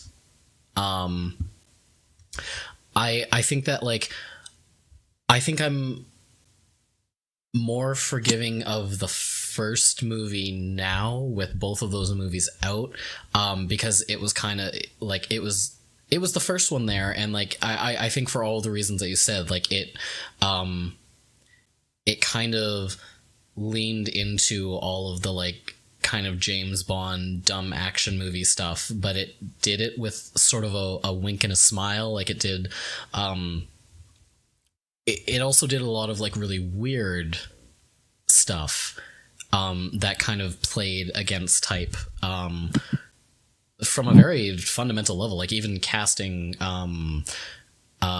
Colin Firth like as an action hero dude who has only really up to that point been known for like for like rom-coms and Pride and Prejudice and like stuff like that, right? So I think it definitely requires you to be really like invested in that kind of like action movie spy stuff to begin with. But I think that the second movie also kind of like weakened that overall premise, because I think that like it was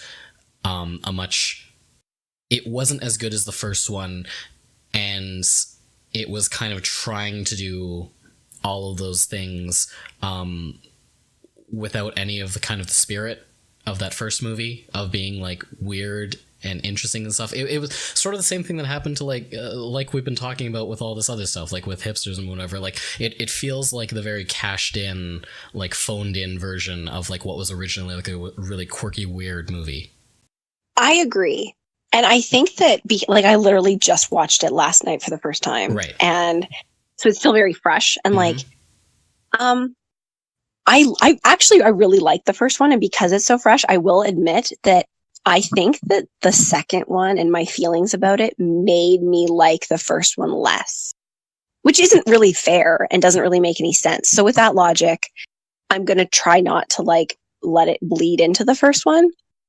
Yeah, because I think the first one is... Sorry, go ahead. I was just going to say, like, I've watched it like multiple times. Like if I really didn't like a movie, I wouldn't watch it. Like it's a solid movie. And I think after like you get over the weirdness of the first one, it's something that like all of those like kind of funny things, like the wink and a smile and like the tropes of it, like that stuff has staying power and can be enjoyable watching it over and over again because you kind of like are desensitized to the weirdness. So yeah, I just like, that was it. Just that I've watched it multiple times. And so now that I think about it again, the first one is fine. And that's not really a fair judgment just because I was freaked out by the second one. Yeah. And I think like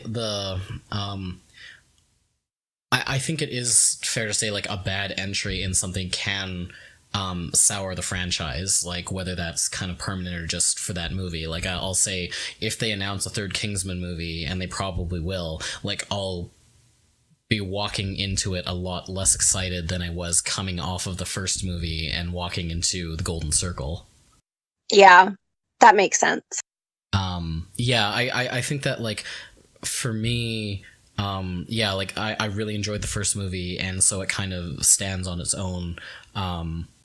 But yeah, I definitely feel that the second movie was much weaker in a way that was like honestly like a little disheartening, for sure.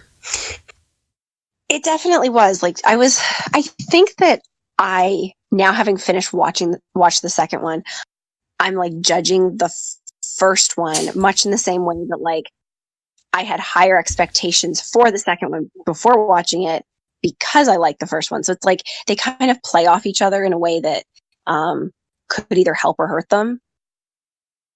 Yeah, and I think it hurt in this case. It definitely did. Yeah. I wish I'd gone in with lower expectations. That might have helped. But then again, like I also feel like in terms of the weirdness and the humor and like just again the weirdness, like the robots and like the butterflies and just like the fucking weirdness. Like it was weird. And I kind of like fault myself for that because I'm like, should I just have like was I not paying attention to the first one? Like, did I not remember how weird the first one is? Like, maybe I should have had different expectations and I should have been more prepared for it because they already prepared me for it.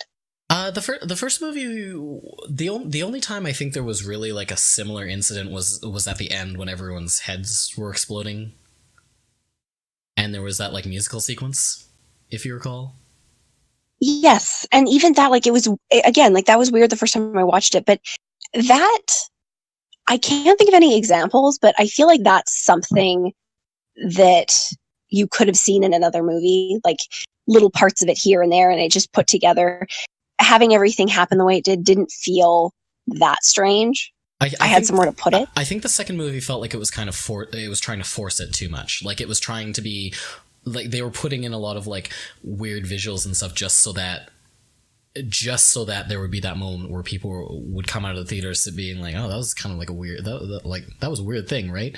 But there wasn't really anything behind. Like it was only style with like no substance behind it, whereas like the first movie it was like a much more cohesive movie start to finish, but there was so much personality baked into all of it as well. Like the cinematography was super interesting, and like there was a lot of technicals to that movie that were also really cool. The action sequence where like Colin Firth fights his way out of the church, like that long take is incredible. Like that's hands down one of my favorite like Western action sequences like in a movie, like top 5. Yeah, and when it did stuff well, it did it really well. And like even thinking back, I'm forgetting, I haven't seen the first one in a while, but like even like the parachute scene, that one really resonated with me. That's really like just from a storytelling perspective, totally, it's really cool. Yeah. And there's just a lot of like, with the dogs, that's also really fascinating. Yeah, there was a lot of like world building in the first Kingsman that was really and it made real statements. Exactly, it was evocative. It was thought provoking, and it because it was thought provoking and it had depth in different ways, it was more forgiving, and it was easier to forgive the weirdness. Like the weirdness was just like, it made it more unique, and as a result it made the movie better because it was like there was still a message it was trying to say inside. Like you know what it was is that the first Kingsman was like actually kind of a thoughtful movie masquerading as a high budget action movie, and the second movie was just a high budget action movie. Yeah, exactly. And like what I really didn't appreciate, among other things, was like I didn't really follow a lot about the promotion of the second movie, but like Channing Tatum was in it for like a minute. I was just about to bring that up. That was like an incredible bait and switch. I came out of that movie and that was literally the first, like I could dig up like the group chat where I was talking to some friends about Kingsman because another one of my friends like also feels quite strongly about the franchise, and like that was the first thing I said when I was like giving him my little mini review. I was like, okay, one, like Channing Tatum is the ultimate bait and switch, because like I don't know if you saw the trailer for that movie or like how much of the promotion you saw for it, but like the trailer makes it look like he is in the movie and like a very important part of it. Yeah, I remember being confused by like the people that were in it and the degree to which they were in it in different ways. And like, it was strange. And like, yeah, like from that perspective, and also like, if I were some of those actors, I would be like, what the fuck? It was super like, it was just, it felt like one of those really phoned in summer blockbusters where it was just like they stunt casted every part and like no one is like super important, and then they were trading off of like this movie that I think it did well both commercially and critically, but yeah, it just really felt like they were cashing in on the why did it do well? Like seriously, it wasn't a cohesive film. The first movie or the second movie? Because I was talking about the first movie. Oh, I thought you were talking about the second movie. No, the first movie, that makes sense. Yeah, I was. But they were cashing in on it. Oh, I get it. Okay. Yeah. Like it just felt like I was really confused there for a minute. It just felt like Kingsman did really well, and then they were probably thinking about maybe thinking about a sequel because they weren't really sure about making like an R-rated action movie, because for some reason everyone seems to be really, or studios are very hung up on that. Not for some reason, it's a money thing. It's not uncertain as to why they don't make more R-rated films, but yeah, they saw this and they're like, oh, this did like surprisingly well, and then they didn't really know how they were going to do another one as well, so they just brought in every name that they could think of and made like a dumb action movie, and that's what I think that the rating is an important factor though too, and I'm glad you mentioned that, because I wonder if like it's one of those things where it's like the first one, they did it very well and it made sense. And like the areas where that was evident were fine and not gratuitous to the degree that like they didn't just feel like they were just like, well, sure, what the fuck. Whereas the second one, it's like you said, like they were just like, well, let's try this. And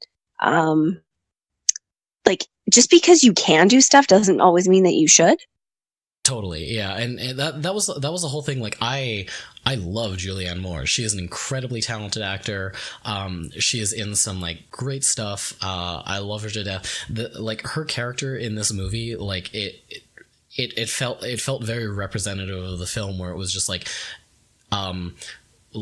super stylish with this like weird like 50s pastiche thing that she had built in the middle of her drug empire or whatever. But like, I mean, when it started, I was like invested because I thought that was super cool, and I was like, oh, this movie might be and like cool. Definitely an interesting opportunity to like make a statement, using those like 50s ideals that like we tend to romanticize in our media and the way that we think about it. And like I thought like that was going to be what they were going to go for.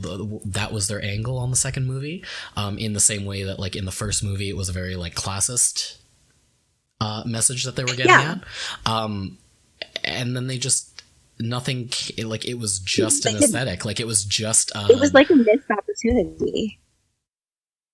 And that was really and that was really frustrating about it. So it was like it was very stylish, but then they didn't do anything with it. And like that was really like symbolic of kind of the whole movie for me, is it just felt like there was a lot of potential that movie didn't live up to.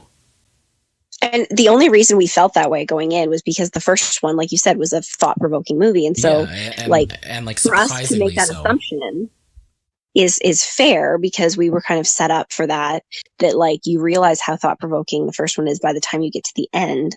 And with this one, it's like, but I mean, I guess it's our own fault, but like at the beginning, you're like, okay, so maybe this will be like a statement of some kind because these people are capable of having those kinds of movies and making those kinds of statements.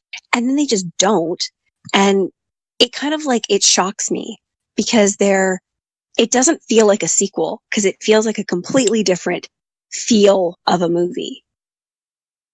Yeah, totally. Yeah, like they just missed the mark so bad. And that's not to say also that like a movie can't do well trading just on style. Like one of my favorite movies this year was Baby Driver.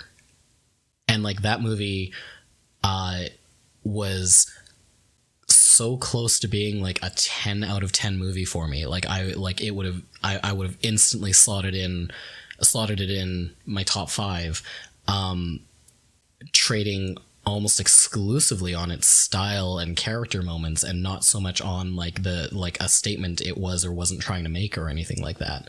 But yeah, it was just frustrating because like the first movie set that precedent and did it quite well, and the second was an opportunity to kind of build on that, and then it felt like it went totally the other direction. Yeah, it was disappointing. I was disappointed. Yeah, I can't really think of anything about it that I wasn't. It was like, it was a movie, and like there's other movies out there that are like just as whatever, but like those movies I feel like don't get the same hype. And that's, I think, what bothered me the most, that I went into it. It's like the world thought that it was going to be, like the world of movies and the trailers and the people talking about it. It was presented as a very different movie than it was in terms of like its popularity. And this is like, oh God, I don't even know what it's called, but this isn't fair. But the movie it made me think about, and maybe this is Channing Tatum's fault, is a movie he was in that I can't remember the name of. Huh? as a Magic Mike XXL. No, that wasn't so bad. I mean, it was terrible, but it wasn't so bad. I knew what I was getting into with those movies. No, it's a movie. It's an action movie that he's in. That's like, I don't know. Maybe you like it, but I think it was kind of a joke and a half. G.I. Joe. Oh, I can't even think of what it's called. That one. Wait, was that right? G.I. Joe? Yeah. Oh, okay. Do you like that movie? I mean, you're allowed to like it. I didn't mean to say that so judgy. Like, oh my god. No. I'm trying to think like what my actual level of involvement with those movies were. I didn't hate them. I guess I didn't like love them. I didn't either. But you know what those movies are good for? They're good for like if you're baking on a Sunday. They're like, yeah, totally. Like, and that is the way that I felt about Kingsman 2. Like, it's a movie that I'm not saying like I might watch it again. Who knows? I don't have any like. I'm not like. Let's put it this way, like, I don't need to do like a Christmas special podcast about my feelings about it. I think the only sin it really commits is being like totally forgetable. Like I can't. That's exactly what I mean. Like it's just like, it is. Like it I can is like I can tell you like at least 5 different scenes in Kingsman that like I love and like at some point think about over the course of like. Or they're just scenes that like I'll think about on occasion. Just be like, you know what, that was they did some really cool stuff there. And I can't even as we're talking. I like I can conjure. I keep conjuring up different scenes in Kingsman where like the first one where I'm like, oh, I forgot about that one. That was really good. Or I forgot about that one because it just kept doing good things. Yeah, exactly. Throughout the whole movie. Whereas like with the Golden Circle, like I can't tell you a single scene in that movie that like I'm going to remember past like the end of this year. Okay, so then that's where we need to talk about this because the reason we got on this is compartmentalization. And so as much as it's a forgettable movie and it's so terrible, like this makes me more mad because it made me mad. And then I was like, okay, maybe the movie will be worth it or it'll go somewhere. And then it didn't. So it makes me even more mad. The scene at the beginning with the guy and the meat grinder was not okay. Yeah, that was pretty fucked up. Like, I mean, I don't know. Maybe this is like, you're the right person to talk to about this because you know my feelings about horror movies. You know my feelings about like graphic stuff. Sure. And like, and also like, we've established that the reason I don't like that stuff is because I don't like people hurting people. Right. And so like that hit me where it hurt. Sure. Yep. And it was really fucked up and it like really, really upset me. I was like, I might have to leave. Like I might have to like vacate this room and I am going to think about it and be like bothered by it. It just like, I was just like, why are you doing this? Like, what is this accomplishing? This is stupid. Like, I wanted to do like a Lily Aldrin thing where I'm like, I'm stealing something from you because you weren't very nice. Like, it makes me mad. Like, I'm just like, why? It was so gratuitous. And I don't know, maybe I'm totally off base, but is it like, are they reaching out to the group of people that like that stuff? And like, why do people like that stuff? I think okay. I'm gonna separate those out into 2 things. The like why they did it thing, and then the people who like that stuff thing. If that's okay. So you don't think that they did it for the people who like it? Is that why they're separate? I'm just not really sure that there is like a people who like that stuff specifically. I think is more what I'm trying to think through. Why they did it, I think, was just like so. I don't, like Kingsman was based on a graphic novel, right? And so I'm going to say this without well acknowledging that like I've never read the graphic novel that it was based on or the source material or anything like that. But that it's based on a graphic novel, like it's very it's literally a cartoonish medium, and they translated that into screen. So I think like in doing so, they wanted to bring some of that like grindhouse type stuff to the movie, because it is like a very it's a very It's a graphic moment, novel certainly. thing. Yeah. Like, and even I think, if I were to read that, though, it would affect me different. You know what I mean? yeah, because Like, if that were in a graphic novel, totally, it'd be different. Yeah, because they didn't do it to like an actual like person, actor, or whatever on screen. Like, it's a totally different experience for sure. Like I kind of took that all as sort of like a nod to the kind of like really over the top like Bond villain trope of stuff, where it was just like a really crazy moment, and I'm sure they storyboarded it and thought like, oh, this is gonna look like real crazy, and it was I think it was less about the act and more about in the way that like a lot of movies like that, or that had stuff that centered around that, like I'll bring it back to like the Saw movies, just because that's kind of a franchise that I'm unfortunately super aware of. And I am definitely not. Yeah, where it's less about like what they show and more about like people talking about it when they come out of the theater, right? Like it's a really crazy moment, and when people ideally, I think, come out of the theater, they'll be like, oh man, like you've got to see this, because like it's just like it's so crazy, right? Like it's for shock value more than anything. And they're I hate shock value. Oh, totally. I'll just put that out there. And also like they're super late to the party, because again, like we're 8 Saw movies later, so like we've kind of burned out on that, I think, like culturally, but so as someone who I don't take part in those things, like that was, I feel like they broke a contract with me as a viewer in a way, because like, yes, the first one was weird, but like, I think it's fair to say that like, I wasn't prepared. Like there was nothing to prepare me to know that was the kind of movie I was going into. And like, yeah, it's like fuck them. Like I don't need shock value. Like they can do weird shit, but like that's exactly the kind of situation where like I know what you're trying to get at, and I get it. I can like the graphic novel and like the villain, like the kind of comical villain thing. I get where she was coming from. I get what they were doing with her character. I totally understand that.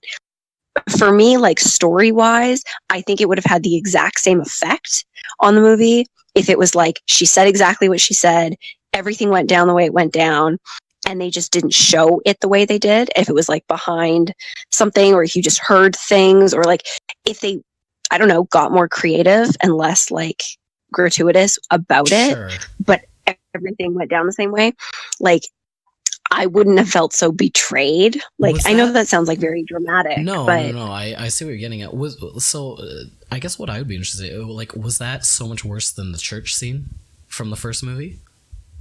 Oh yeah, this was way worse for me.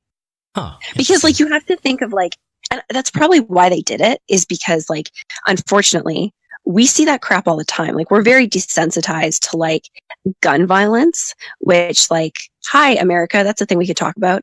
But like it's true. Like we're very desensitized to it. I'm very, as someone who's very like viscerally affected by like violence of any kind, I'm even desensitized to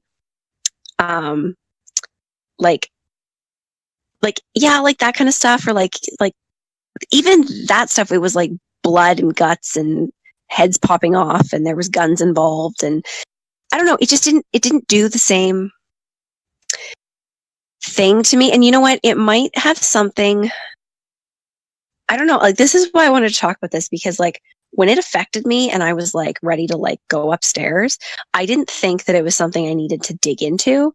I just thought like I was mad at the movie, or I was like mad that they did it. But now that I'm digging into it, I don't know if it's a me thing as much as I'm just like, I'm mad that I didn't know what I was walking into.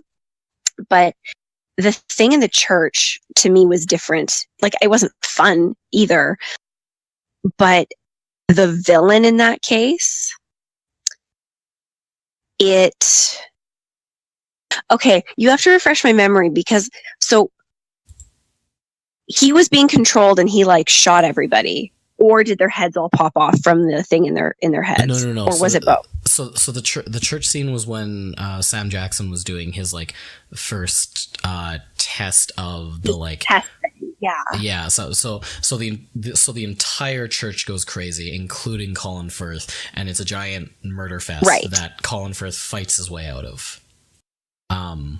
Yeah. So it's like that giant long take of him. Yeah. No, I can picture it. I just can't picture the violence, I guess, is what I'm saying. Okay. But no, it didn't affect me the same way, because there was, what I was very super aware of is that none of the people who were behaving that way were doing it of their own free will. Oh, okay. And also that the person who was responsible for it was not present physically. Like, it was very, like, removed. There was a lot of elements of like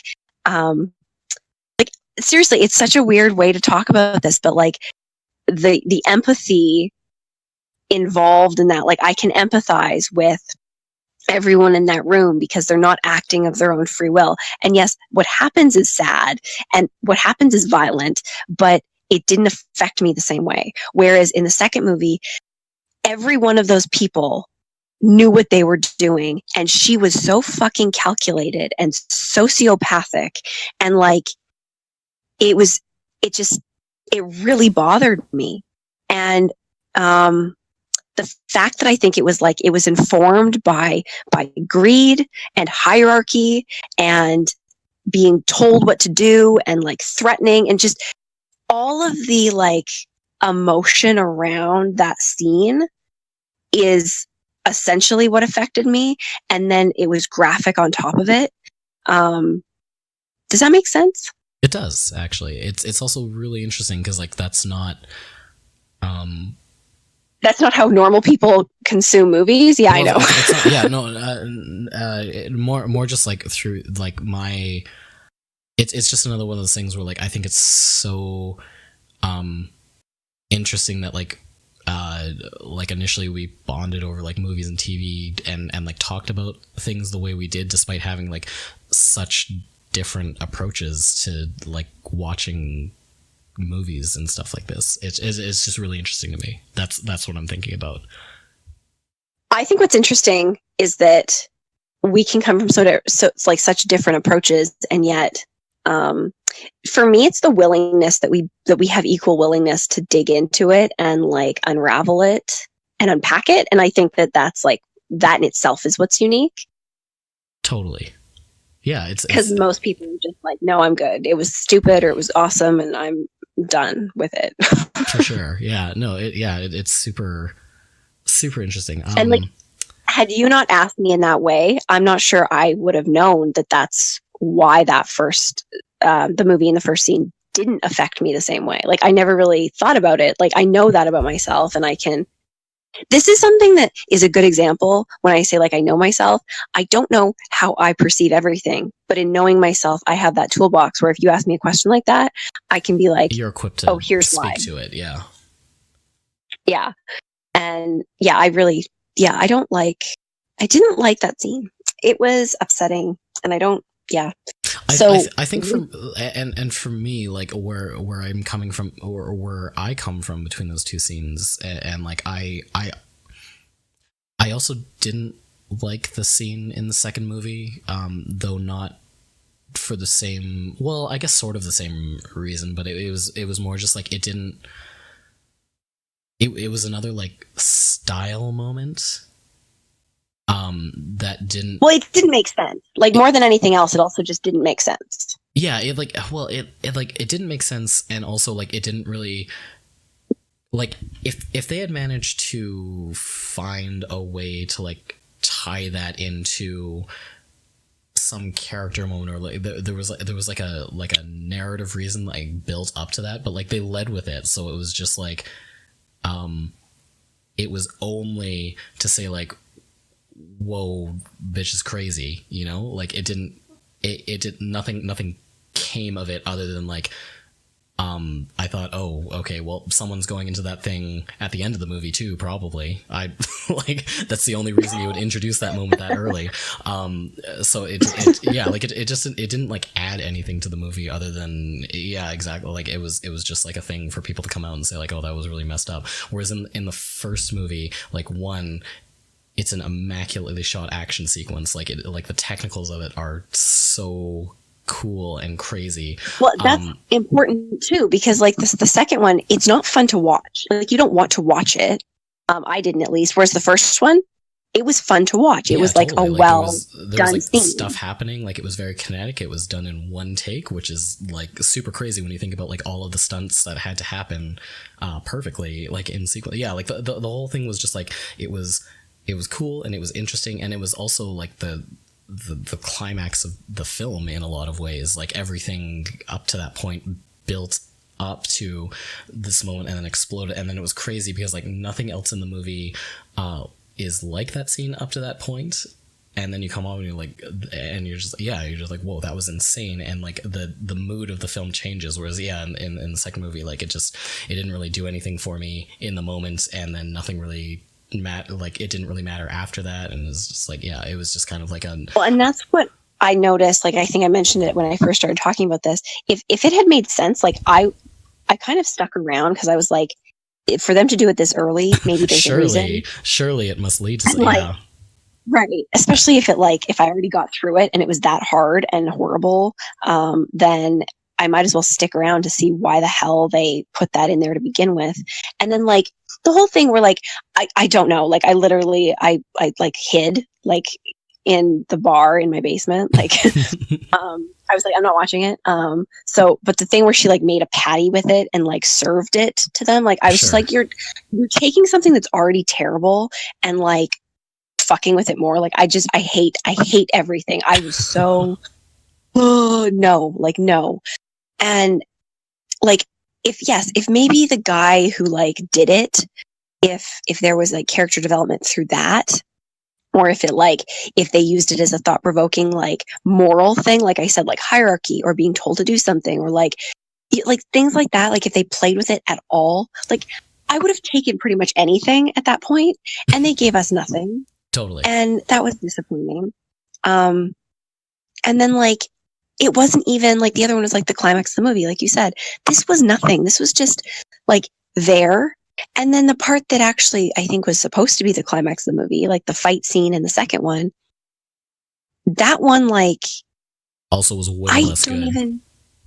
It was like fine for like a fight scene in like any movie ever, but like not like one you remember. And I felt like there was a lot of running around. It was like they were all running towards action and very little action actually occurred. Yeah, it was like, I think one of the missteps was that they were clearly given like way more money to make this one than the second one than the first one, but not enough money that they could put it towards like extended sequences with special effects. And like that entire movie, like everything was contingent on there being CG and different effects added, like the robot arm guy, they had to do all of the stuff that his robot arm did, and like the robot dogs, and like doing post on Sir Elton John's fight scenes and whatever, which actually, okay, I take it back. That movie had one redeeming feature, even though it was like totally another like just style moment they were banking on. I did kind of enjoy the Elton John stuff. I agree, and I was actually just going to say that like I forgot about that, and when I got to the fight scene conversation, like, but how the fuck is it that like you think Channing Tatum is the star of the show, and like he's in it for a minute, and then like Elton John is like in like the whole movie? That kind of blew me away. Like, but yeah, everything with him was actually I was pretty okay with, and like the end scene, like the fight scene with him, I was like okay, because at that point I was like, this movie is a joke. And I felt like they were just like, fuck it. So I was also just like, fuck it. And yeah, that was pretty fine. It was good. It was perfectly okay. Yeah, it was perfectly okay. I mean, the movie as a whole was not perfectly okay. No, I can't say that. No, it was not it was not a good movie by any measure. But yeah, that it just the reason I wanted to bring it up is because it was just like so viscerally upsetting to me, and I was just like, what the fuck? And I don't know, maybe that speaks to if I watched more horror movies, it wouldn't have affected me the same way. Or maybe it's the exact reason why I don't watch horror movies, and that just I would go with that one. Reinforces it. It's definitely that one. Like if that's the thing, like I most of the time that I see a horror movie, it really is only because like I kind of enjoy the dumb like cartoony stuff that it kind of exists only in that genre now. But like that's pretty much what it is 99% of the time. So yeah. So if nothing else, it'll give you context, because I've been trying to kind of explain this to you. Like when I say like that's what I mean, it's like it's that kind of people hurting people in like ways that are just so gratuitous or just like violent, like because like violence can mean anything. So maybe that makes it more clear. Oh yeah, totally. It totally does. Like something like we were talking about Get Out, like that you said is like more like psychological. Yes. Almost. So like that is not on the same plane. Yeah. It's a very different type of horror movie than when like I talk about like a Saw or something. Actually, that being said, I did see on Netflix the other day that It Comes at Night is on there, so check it out.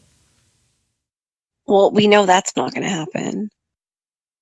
I mean, I will watch Get Out. I've heard so many amazing things. I have to watch it. But that thing with the meat grinder is like a good example of like the psychological thrillers I actually enjoy in a way, because much the same way like what we do on this podcast and what we talk about together and other shows that we both like, psychological thrillers, when they're not gratuitous with violence and stuff, they do these things like they dig into stuff, and they I don't think they get maybe as much credit for like the social commentary that they have, the same way that say like comedians, like stand-up comedy is usually social statements as well. And if you look at things like that on surface level, you're like, oh, it's just a psychological thriller and it's supposed to be scary and it's supposed to make me think scary things, or it's supposed to be a stand-up comic and they're funny. But both of them they're related in the sense that like they have a deeper level, that they're actually trying to get you to think about something. And I like that. Yeah, it's actually interesting that you bring up like the stand-up comic angle, because like Get Out was directed by which one was it of Key and Peele? I think it was Jordan Peele, I want to say. Yeah. And like he is most famous for being part of the comedy duo on Key and Peele. And like there was an interview where they were talking with him, and they were asking like how you manage or like why he went to such like a radically different genre, like going from comedy to this to directing Get Out, this like this horror movie. And he was like, well, honestly, like the way that you build a joke and the way that you build like a scary moment in a movie are kind of the same. Like they both rely on that same mechanism of like anticipation and then release. And and I thought that was super interesting. I love that. Yeah, there's kind of that point of symmetry or connection as well. But I wonder if there's like, it's weird almost that I don't like that genre as much, because I really like comedy. And I think it's because like within horror and like thriller and stuff like that, like there are very few movies that do it well. Like I will be the first to admit. Well, and there's also like creators, writers, directors, people involved that don't feel the way that he does in that way, or that don't quite get that. It's definitely an oversaturated genre, and like not everyone who comes to that genre is looking to do like particularly interesting or important work. I think is fair to say, given how much I've watched of it. I feel like I can make an evaluative statement But you should definitely watch Get Out, and you should definitely watch It Comes at Night. Those are two very good movies. I'm leaning towards it, like, slowly, and it'll probably happen. It's gonna take a while, but yeah, like, it's worked. It served me well to just avoid the entire genre, knowing that it doesn't work for me. So I'm dipping my toe in slowly. And that's all I can ask. We're very quickly approaching a time, a threshold that we have not yet crossed in this podcast. Is it for me or is it over 3? It's 3. I mean, it could be worse. It could, yeah, and it will be when we get to the holiday special. So, you know what this is? This is actually in an effort to like do them shorter in preparation. I think we did a better thing, because in doing them longer, we're prepping people. We're like, okay, it's gonna happen. Yeah. We're just kind of easing them into this.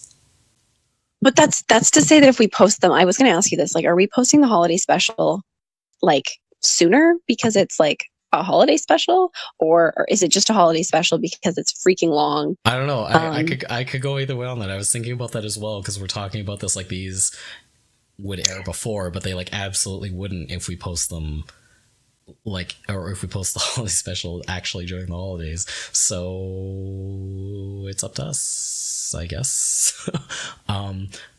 I think it would also be a really funny joke if we released it later and still called it a holiday special. Like, I think that is also like a really funny thing. Oh, I like that idea. I kind of like the idea of marketing it, like, if we were to release it like relatively soon after we do it, to market it like, hey, like, this is freaking long. It's our longest one yet. And conveniently, you have time off, hopefully, for the holidays. So there's no excuse for you not to listen to it. That's true. You're looking for a reason to get away from your family anyways, so why not? Yeah, like, we're gonna like not help you escape is basically what we're saying. So there's that. The only other thing I've written down next to the horror movie thing we were talking is, this is like a huge, it makes me a hypocrite, which I think I need to admit to, because you need to hold me accountable. But after explaining why that scene in Kingsman 2 bothers me, and why the one in the first one doesn't so much, and also, like, you know, we didn't touch on this when we were talking about dinosaurs, but that fits in with my original logic of, I don't like people hurting people. Okay. That Jurassic Park is not people hurting people. Not directly, no. Like, I mean, it is, but like in that case, like, it's the indirectness. Like, if, like, yeah, it's the very visual people hurting people really, really affects me. Right. Whereas like this, I like the psychological component. I like the sociological component involved in like humans kind of role that they play in Jurassic Park, and the outcome of it, and how it affects people's lives and safety and everything. I think that it makes it more fascinating, because the actual, I guess you could call it gratuitous, or the violence that happens in the movies, it's not people hurting people directly. And it brings up a larger conversation about who's actually responsible, and it's kind of removed, much like the Kingsman example. Yeah, it's much more of like, it's like, that's kind of how the repercussions of the initial, like, of humans' actions kind of come back on them. Yeah, and that's like, it's pertinent to talk about. Yeah, but totally. The part where I'm a hypocrite is that I realized this the other day while I was like catching up on my shows. From TV perspective, so I can't watch like horror because reasons of people hurting people, and yet, right, like, I watch SVU every week.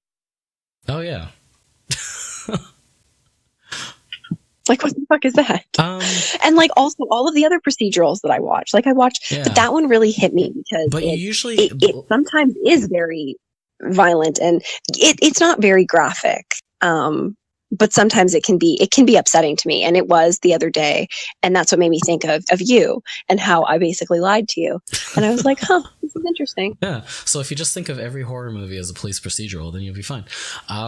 But I think like with procedurals though, like it's not so much focusing on like what happened to the victim. It's more like there's a team of people that are coming together to solve it and to bring the killer or attacker or whoever to justice. Like it's more about the process of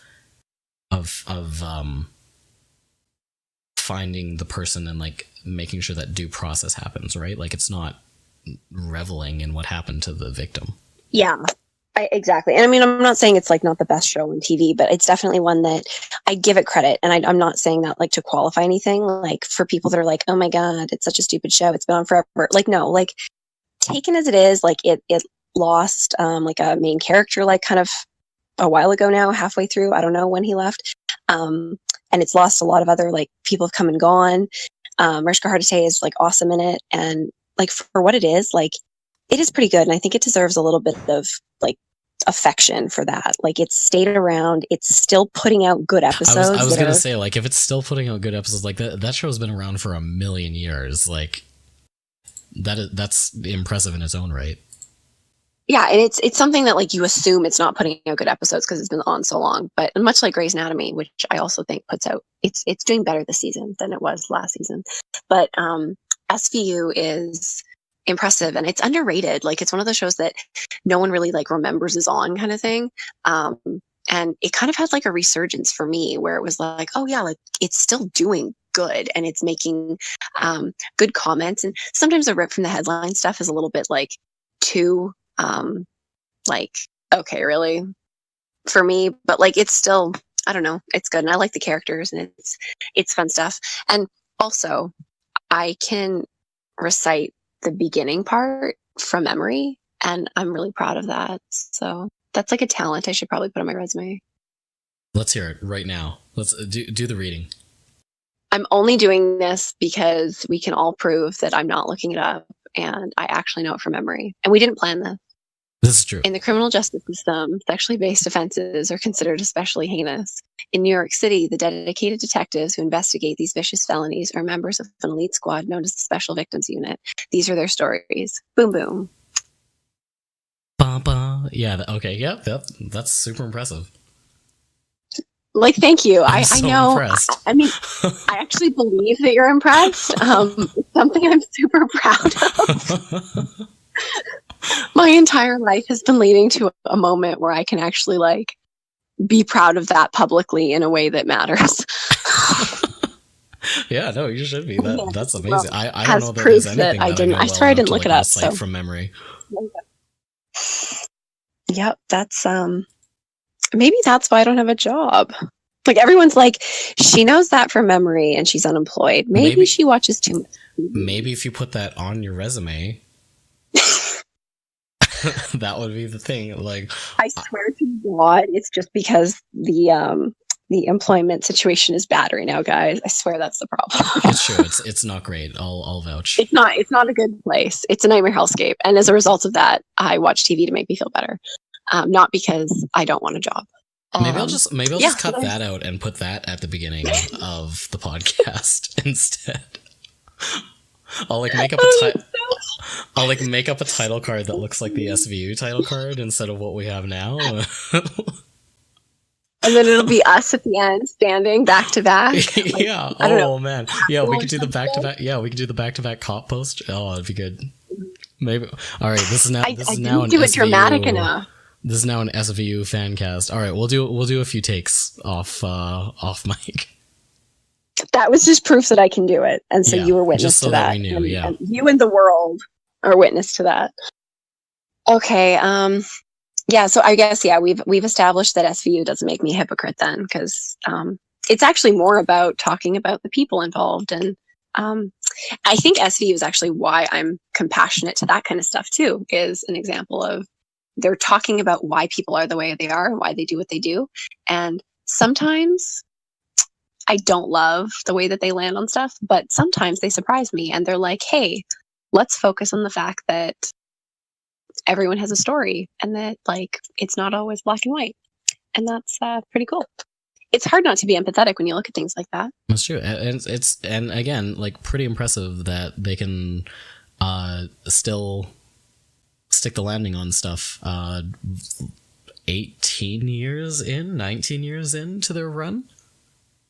I mean, I don't know how many people watch it. Like, I don't know if they're sticking the landing for like a group of people or if it's just me. I mean, and like, it's kind of like a lot every of people few episodes. have to be though, right? If they've invested almost like 2 decades of airtime into this thing. Yeah, no, I mean, that counts for something. Like, kudos to them. Yeah. Good job. And like, as far as like Dick Wolf is concerned, like, I mean, the Chicago series is like, I don't want to bash it, but like, they had something special going on with the Law and Order series, and like SB is the only one that's still alive in that, so good for them. And let's just say the Chicago series as a whole are iffy, and some are better than others. But I watch all of them. And also, kudos for having possibly the greatest name in history. Yeah, fair enough. I genuinely thought that was a joke the first time that I heard it, and like even when I saw it on the executive producer card or whatever he's billed as, like I thought that was I thought it was an April Fool's joke that someone just forgot and like left on the show or something. Well, if it is, I mean, it's gotten a lot of attention. Yeah, absolutely. Have you seen John Mulaney's bit on SVU? Maybe. No. Oh, okay. I'll send it to you after this. So. Everyone who's listening to this, I mean, look up John Mulaney anyways. He's on Netflix. He's great. He's like one of my favorite stand-ups. I know that you're not like super warm on him, but I like him a lot. He never should have made that show. Things would have been maybe better for me. Yeah, that would. Yeah, if that was that like your was that an early experience with him, or was that your first experience with him? You know what? In fairness, it's probably not my first, but it's definitely the one, like the most recent of memory that okay, then that's absolutely like the worst way that you could have been exposed to him.